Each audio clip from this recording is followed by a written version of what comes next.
Olá a todos, meu nome é André, eu sou aluno, eu sou orientado pelo professor Dr. Cleber Renato Mendonça, do grupo de fotônica, e eu estou no meu terceiro semestre de mestrado, e hoje vou apresentar um pouco do meu trabalho que eu venho desenvolvendo ao longo desse 1 ano e meio do mestrado. O trabalho é intitulado como absorção de dois fótons e absorção transiente ultra rápida de compostos derivados de amidazo piridinas. Bom, primeiramente falando da motivação e dos objetivos do trabalho, o objetivo do trabalho é estudar a influência de grupos aceitadores de carga nas propriedades físicas, né, óticas, de compostos derivados de amidazo piridina. A gente vai alterar esses grupos doadores de carga para ver se existe alguma mudança nas propriedades óticas lineares e não lineares desses compostos. Então, nesse sentido, por que a gente trabalhar com moléculas orgânicas? Né? Por que a gente quer fazer isso com moléculas orgânicas? O primeiro ponto é porque as moléculas orgânicas apresentam uma vantagem, por exemplo, sobre as moléculas inorgânicas, que é a síntese. A síntese é muito mais versátil para esse composto que para moléculas inorgânicas. Isso permite que a gente consiga manter uma estrutura principal, que a gente chama de core, e adicionar essas estruturas periféricas que a gente está interessado em estudar a influência. Então, as moléculas orgânicas apresentam essa grande vantagem, além de ter, de forma geral, um custo mais baixo do que as moléculas inorgânicas, e, como eu disse, a síntese é um pouco mais fácil também. Só que dentro dessa classe de compostos de moléculas orgânicas, existe uma grande variedade de outras possibilidades, né? E dentre essas existem os compostos N-heterocíclicos. Os compostos N-heterocíclicos, eles são muito importantes porque eles de forma geral formam bases análogas não naturais com as moléculas de DNA e RNA. Isso permite fazer espectroscopia com as moléculas de DNA e RNA. Que se nós utilizarmos somente a molécula de DNA e RNA, a gente não consegue fazer espectroscopia porque elas não apresentam decaimentos fluorescentes. Então, a gente, de forma geral, conecta, né, uma base análoga não natural a uma molécula de DNA e RNA, uma base análoga não natural que floresça, né, para fazer espectroscopia com essas moléculas. Além disso, os compostos N-heterocíclicos, por serem bases análogas naturais ou não naturais com o DNA e com o RNA, permitem uma grande aplicação, várias aplicações, na indústria farmacêutica na produção de fármacos. Porém, né, ainda assim, dentro dos compostos N-heterocíclicos, a gente tem uma grande variedade.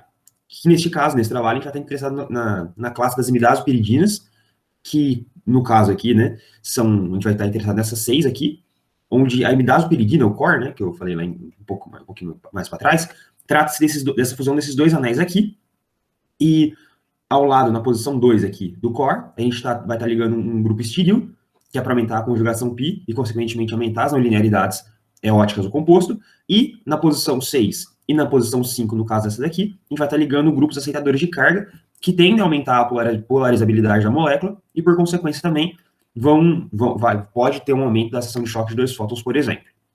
Então, esses que são 6 compostos que a gente já está utilizando. No composto que a gente denotou de 8A, a gente tem um cloro na posição 6, na 9A a gente tem um cloro na posição 5 do core.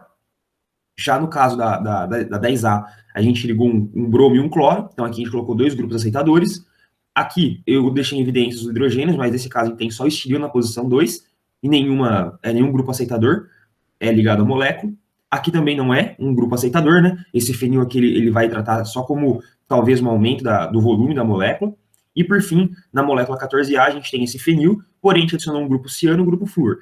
O grupo ciano, ele é um grupo muito aceitador de carga, eu acho que é um caráter mais aceitador de carga, então esse grupo tende a aumentar um pouco a seção de choque de dois fótons dentre esses materiais estudados. Os objetivos, então, é encontrar um caminho, ver se existe um caminho claro, né, que mostre como aumentar essas não linearidades óticas, esses compostos. Depois a gente fazer uma investigação um pouco mais profunda, aplicando o modelo SOS, que é o modelo fenomenológico, que utiliza alguns parâmetros experimentais para modelar o espectro de dois fótons.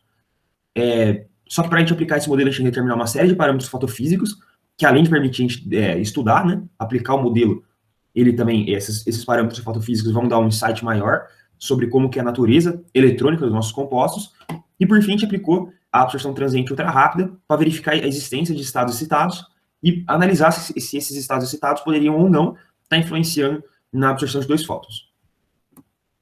Bom, a gente vai estar utilizando 2 técnicas de ótica não linear para estudar essas moléculas. A primeira é a técnica Z-scan, e a segunda vai ser a técnica de pumping probe para fazer as medidas de absorção transiente. Na técnica Z-scan, a gente utiliza um laser de femtosegundos, com a taxa de repetição de 1 kHz, e com a banda espectral centrada no 775. A gente utiliza um amplificador óptico paramétrico, que permite a gente utilizar a frequência de radiação de excitação por 2 fótons de 460 nanômetros até 2.200. A técnica Z-scan, ela consiste basicamente em transladar a amostra ao longo do feixe gaussiano focalizado e a gente obtém um sinal como esse, um sinal típico de Z-scan como esse. Quando a amostra aqui, então vamos entender como que esse sinal é obtido, né? Quando a amostra está muito longe do foco, aqui é o foco do feixe gaussiano, quando ela está muito longe do foco, a gente não tem intensidade suficiente para provocar os efeitos não lineares, e aí o que a gente faz? A gente pega essa transmitância coletada pelo detector e normaliza por ela mesma, né? Quando a amostra está muito longe do foco. Isso a gente faz para eliminar a contribuição de efeitos lineares ao longo da translação da amostra ao longo do foco. Então, quando ela está aqui, a transmitância é 1, porque a gente não tem nenhum efeito não linear ocorrendo nessa região do foco devido à baixa intensidade. Aí, quando a amostra se aproxima um pouco do foco, os efeitos não lineares começam a acontecer e, consequentemente, a gente começa a ter uma queda na transmitância normalizada. Por fim, quando a amostra está no foco, a gente tem o vale da transmitância normalizada, que é onde a absorção de 2 fótons é a mais intensa. Se eu estou tendo uma taxa de absorção de 2 fótons maior, a transmitância vai cair e eu obtenho esse vale. E aí, novamente, né, quando a amostra se afasta do foco, eu passo a ter um aumento, porque a transmitância começa a aumentar, porque os efeitos não lineares passam a ter uma taxa menor, e por fim, quando ela volta para perto da lente coletora, que está muito longe do foco, a gente volta a ter a transmitância igual a 1. Aqui eu coloquei um sinal típico para 3 comprimentos de onda, utilizando a molécula 11A para exemplificar o sinal obtido pela técnica. Essa aqui é a expressão que a gente utiliza, né? Os quadrados, né? São os pontos experimentais e as linhas nas mesmas cores dos quadrados representam o fit. O fit é dado por essa expressão aqui, onde a gente vê que tem uma dependência com o Q0, esse fator Q0 aqui. Esse fator Q0 é proporcional ao coeficiente de absorção de 2 fótons, que é proporcional à seção de choque de absorção de 2 fótons, que é o que a gente está interessado em coletar o espectro. A outra técnica foi a técnica de pumping probe para medir a absorção transiente, ou seja, medir a absorção de estados excitados a partir do S1, né, a partir do primeiro estado excitado.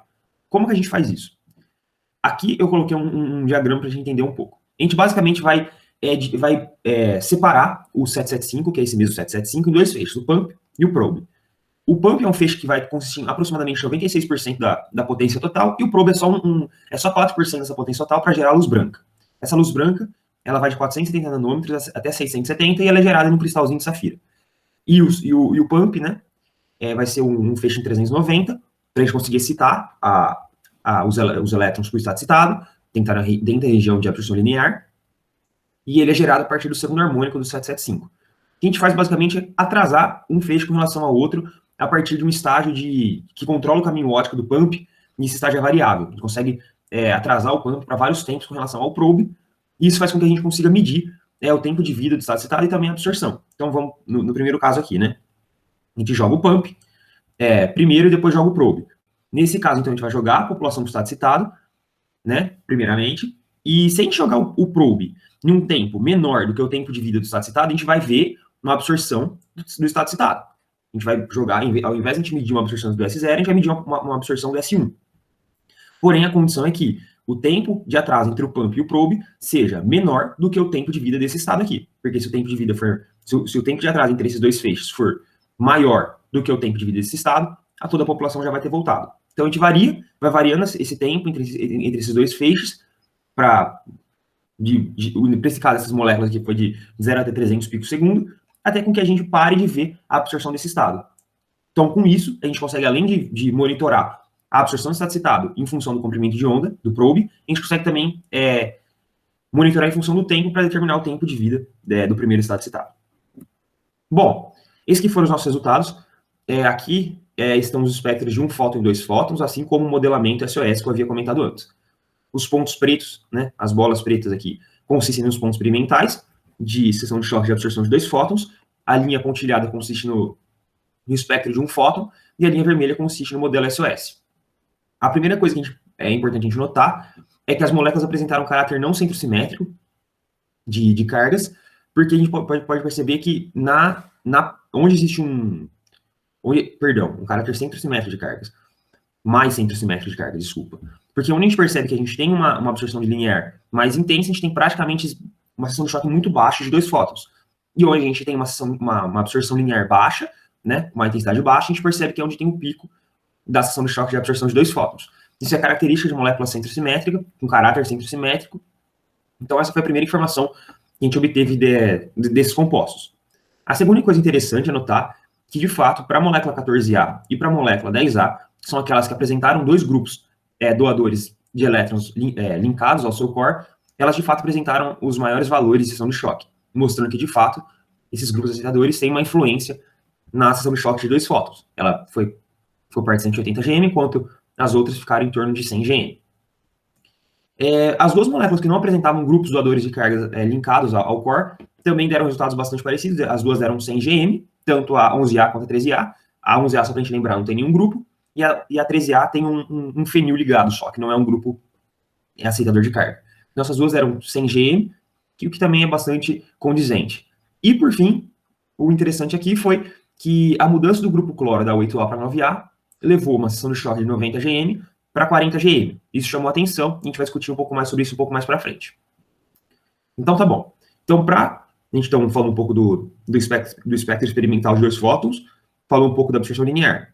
E para obter o modelamento SOS, a gente tem essa expressão do SOS, né, que depende aqui, ó, do delta Mi01, do Mi01. Esse G01 é a largura de linha, meia altura. O Ni01 é a frequência central de transição. E o Mi12 é o momento de polo de transição entre o primeiro e o segundo estado citado. Bom, para determinar o delta Mi01, para aplicar o modelo SOS, a gente utilizou da equação de Lippert-Mataga, que é essa daqui. E, como a gente pode ver, delta Ni e delta F é o parâmetro experimental obtido a partir de técnica de solvato-cromismo. E o A ao cubo aqui é o parâmetro que falta a gente determinar também, que é determinado a partir da equação de Smoluchowski-Einstein, que é essa equação aqui. Como a gente pode ver, a gente tem uma dependência constante de Boltzmann, na temperatura da sala, e da viscosidade solvente, que é esse eta. Porém, depende de dois parâmetros experimentais, que é o tempo de vida de fluorescência, tempo de vida do primeiro estado citado, e a anisotropia. Esse cara aqui foi determinado a partir da técnica de pumping probe, lá da absorção transiente, e o R foi medido, o coeficiente de anisotropia, que foi medido a partir da técnica de fluorescência por anisotropia. Então, com os parâmetros determinados, a gente pôde aplicar o modelo SOS, e como a gente pode perceber, a gente obteve um Mi12 com valores consideravelmente altos, 10.3, 7.5, 10.6, 7.7, 11.4 e 14.7, para o momento de polo de transição entre os estados excitados. Aqui, o que chamou a atenção novamente foi, de fato, o aumento considerável da 8A com relação ao 9A, que apresentou um momento de polo de estado excitado bem maior do que o da 9A, devido só à mudança do grupo cloro. Com isso, então, a gente foi investigar os estados excitados a partir da técnica de pumping probe, e a gente obteve esses resultados aqui. Aqui é mais fácil de entender o que eu falei lá atrás, né? Aqui a gente pode ver que a absorção do S1 para um SN está em 560 para todas as moléculas, aproximadamente em 560, e a gente pode ver que o estado, entre aspas, acaba, né? Para tempos, aqui no caso, ó, quando o pump probe, né? Então, com um delay de, por exemplo, 140 picosegundos, não temos mais população no estado citado. Isso quer dizer que demorou 140 picosegundos para a população toda do S1 voltar para S0. Isso é o tempo de vida daquele estado. Então, o que a gente percebeu foi essa presença desse estado citado, só que o mais interessante é que, para o caso da molécula 8A e da 9A, esse estado citado aqui estava muito mais próximo do S2 do que, por exemplo, esse daqui. A diferença de energia da 8A para a 9A, no caso da 8A, foi 0,6 eletronvolt, e da 9A foi 0,77 eletronvolt, ou seja, 0,6, 0,8.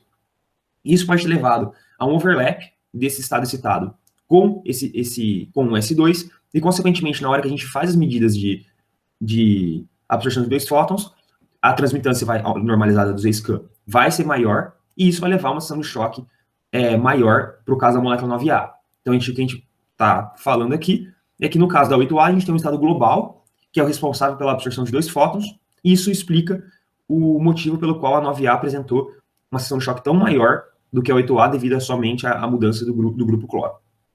Bom, era basicamente isso que eu tinha para falar sobre o meu trabalho até então.